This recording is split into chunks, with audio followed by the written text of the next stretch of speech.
بلوچستان میں کیا پورے پاکستان میں ایسے ہی ہوتا ہے کہ ایک بھائی ایک جماعت میں ہے، دوسرا بھائی دوسری جماعت میں ہے؟ پرویز ملک صاحب مسلم لیگ نواز میں تھے، یاسمین رحمان صاحبہ پیپلز پارٹی میں تھی، تو اسی طرح جو ہے وہ اسد عمر صاحب ایک جماعت میں تھے، سیاست چھوڑ چکے ہیں، اور جو محمد زبیر صاحب تھے وہ مسلم لیگ نواز میں تھے.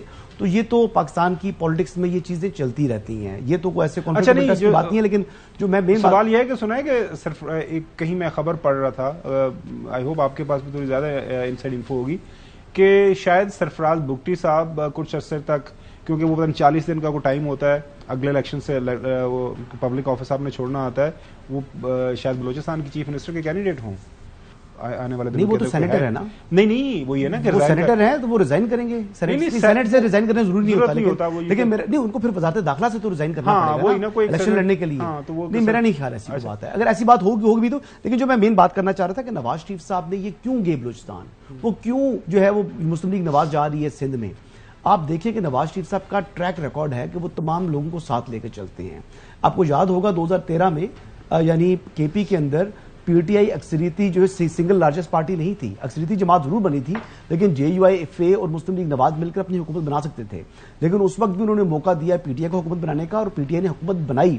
اور جب سیلاب زدگان کے لیے چیک ڈسٹریبیوٹ کر رہے تھے تو ایک طرف جو ہے وہ میاں نواز شریف کے ایک طرف کھڑے تھے پرویز خٹک صاحب، اور ایک طرف کھڑے تھے سردار مہتاب صاحب جو وہاں کے تھے گورنر کے پی تھے. لیکن اس کے باوجود انہوں نے پرویز خٹک صاحب کے ہاتھ سے سیلاب زدگان کو چیک دلوائے تھے. تو نواز شریف کا ایک ہسٹری ہے، وہ لوگوں کو ساتھ لے کے چلتے ہیں. ایک آخری بات کہ آپ دیکھیں کہ جب وہ ان کی گورنمنٹ بنی تھی تو آپ کو پتا ہے کہ فیڈرل گورنمنٹ کا بڑا انفلوئنس ہوتا ہے اے جے کی گورنمنٹ کے اوپر. تو وہ حکومت کو بھی انہوں نے پیپلز پارٹی گورنمنٹ کہا تھا کہ اپنی ٹرم کمپلیٹ کرے، ہم کسی طریقے سے کوئی بھی رسول کو استعمال نہیں کریں گے. تو نواز شریف صاحب لے کر چلتے ہیں. چودھری غلام حسین صاحب، یہ تو بڑی اچھی بات ہے نا، جس طرح حسن بتا رہے ہیں کہ اب ظاہر ہے وہ واپس آئے ہیں تو وہ سب کو ساتھ لے کے چلنا چاہ رہے ہیں. وہ اپنے جہاز کے اوپر تمام سواریوں کو لے کے جانا چاہ رہے ہیں. وہ اکیلے اس ٹریول کے حق میں نہیں ہے کہ منزل مقصود پہ ہمیں سب کو مل بیٹھ کے جانا چاہیے، اور بجائے اس کے کہ سارے اپنی چھوٹی چھوٹی کشتیوں میں بیٹھے رہیں تو اس کا کوئی امپیکٹ نہ آئے.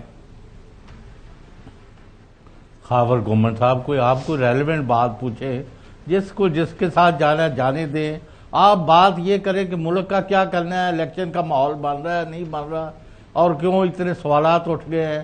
پیپلز پارٹی جو 16 مہینے ان کے ساتھ ہر طرح سے شامل رہی ہے، اور ایسے ایسے قانون پاس کیے گئے ہیں راتوں رات کا جس کا کوئی شمار نہیں کرنا. تو وہ اب آگے کس طرح جا رہا ہے معاملہ؟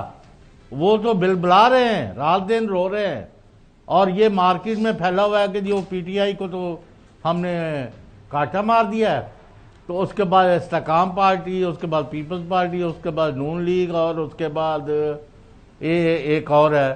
تو ان لوگوں میں کھچڑی جو ہے وہ پکا کے بانٹی جائے گی. نہیں، وہ حسن چند دن سے یہ خبر دے رہے ہیں کہ اس طرح کی کوئی بات نہیں ہے، تمام کو فری اینڈ فیئر چانس ملے گا، اور یہ خام خواہ کا جو تاثر بنانے کی کوشش کی جا رہی ہے اس کے اندر کوئی جان نہیں ہے. ناظرین، اب ہم کراچی جائیں گے. کراچی آپ کو پتا ہے کہ وہاں پہ معاملات خراب ہیں. جو سندھ کے چیف منسٹر ہیں ان کی اپنے جو وزیر جو صحت ہے ان کے ساتھ کافی کوئی بنی ہوئی ہے. کیا وجہ بن رہی ہے، کیا خرابی ہے،